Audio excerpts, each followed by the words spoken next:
Hi, how you guys doing? This is Jonathan. Today, I'm going to feature this guitar.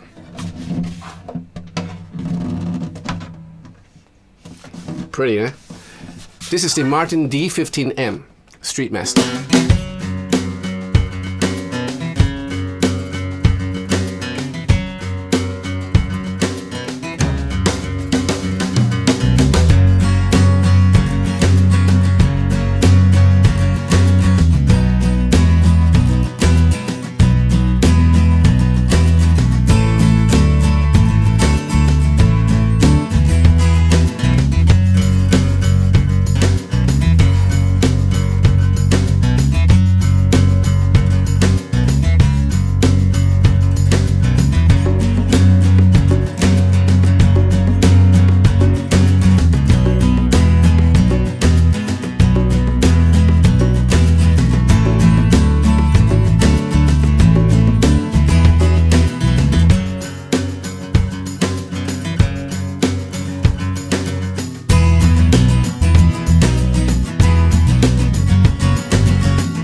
As you all might well know, I have a love affair for guitars, whether they're electric or acoustics.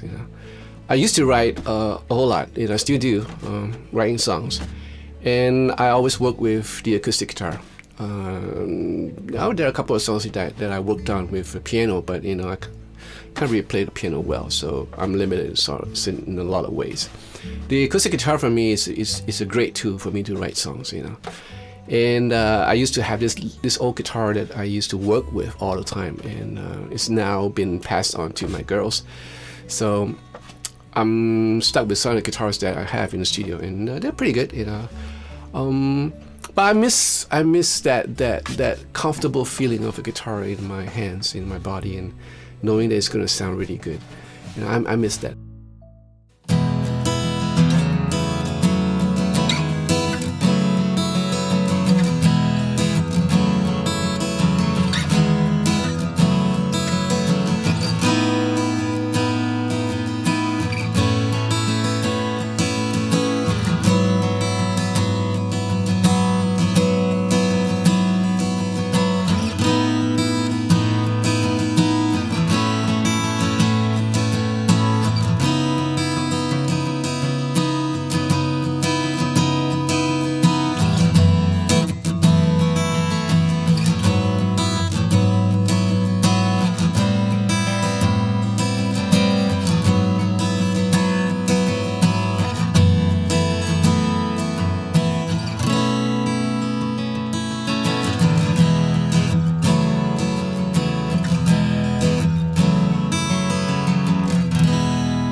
So in any case, to cut a long story short, I went out to City Music the other day, and I saw this Martin guitar, you know. Now, Martin guitar didn't quite appeal to me back in the days, you know, back in the days when I was doing a whole lot of sessions in the studio, because the neck are a little bit more chunkier than the Taylor style I was playing. The Taylors are, you know, really comfortable necks, and I could last like hours in the studio without feeling fatigue in my hands. But the Martin guitars really sound good, you know. Even back then, they have this great tone, but the neck is a turn off for me. And for the longest time, I was playing Taylors all the while, you know, exclusively. But this time, I went down to the shop, and there was a whole lot of Martin guitars. And if you remember a couple of videos back, I did a review of the Eric Clapton 000.28. I think that's the model. That belonged to my friend Jeff, and I was so astounded by how the guitar played, how it sounded, that, you know, I'm there thinking, did something happen? You know, did what happened to the Martin range of guitars? Have they evolved through the years? Apparently they did. You know, they have evolved through the years.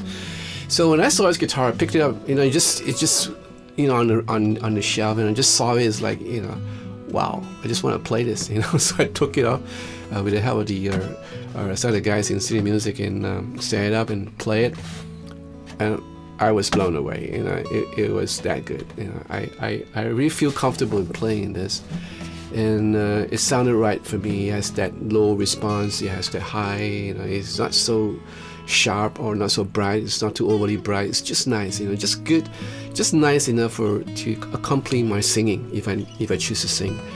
You know.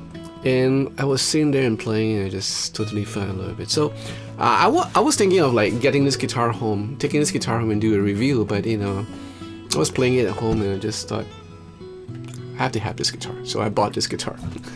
So this guitar is officially mine. All right. So my thanks to the guys in City Music, because they set it up for me. You know, they did everything for me, and yeah. You know, thank you guys.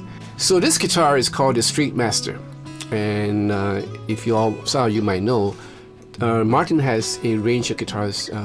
There's this range of guitar called the D15M. Basically, M stands for mahogany, and it's all mahogany top, you know, mahogany neck, and without the stressed out, without the worn out look, you know, and that is the D15M. This Streetmaster has this worn out look, this play-in look, you know, and I guess the Martin Guitar Company wanted this guitar to feel and look like a guitar that has been played through many years, you know, and I think they succeeded in the aesthetic. You know, it does look like it's been played through many years, and the fact is that this guitar does not come with a hard case; it comes with a soft case. To tell you, like, you know, this guitar is ready for busking. This guitar is ready to play either in a cell group, in church, or, you know, in small events, or in a picnic. You know, it's ready to go. So that's the only disappointing part about this guitar, because at that price range, I was thinking like maybe a hard case. You know, no matter how cheap the case is, you know, a hard case will be good. But in any case, you know, it is what it is. It has 20 frets, you know, and it has this nice, those tiny abalone inlays, and the fretboard is made of a material called Katalox, K-A-T-A-L-O-X. It's a sort of a wood. On close inspection, it looks a little bit like a Palfero, very reddish tint. Has a bone net. Other than that, you know, yeah, I mean, this it's the same as a D15M. You know, it's the same configuration, except the headstock, you know, you have all the tuners there are like, you know, they made it in such a way that it's like been worn, it's a bit like a creamy color, like, you know, it's been like used for the longest time. And even at the back, you can see little traces of black, you know, like, you know, the gunk in it, but it's actually really clean. It's the way they do this, and I'm pretty impressed with this. Yeah, nice guitar. And it sounded full, so that you know, when I'm recording it, I might have to cut down a little bit of, you know, filter off the lows a little bit, because on a mic it can get really boomy, especially if you're doing finger picking. But I think it records really well. The fact that you can actually play solo on it, lines on it, and it comes out really clear, and that's something else. Yeah, so it's a great guitar to have. I'm really proud. I'm really glad, you know, to be an owner, to be his owner, its owner, you know. Yeah, I've been playing this a lot anyway. So, if you like this video, give me a thumbs up, and if you want to join this channel, please feel free to go ahead. And I'll see you again in the next video. So, sayonara!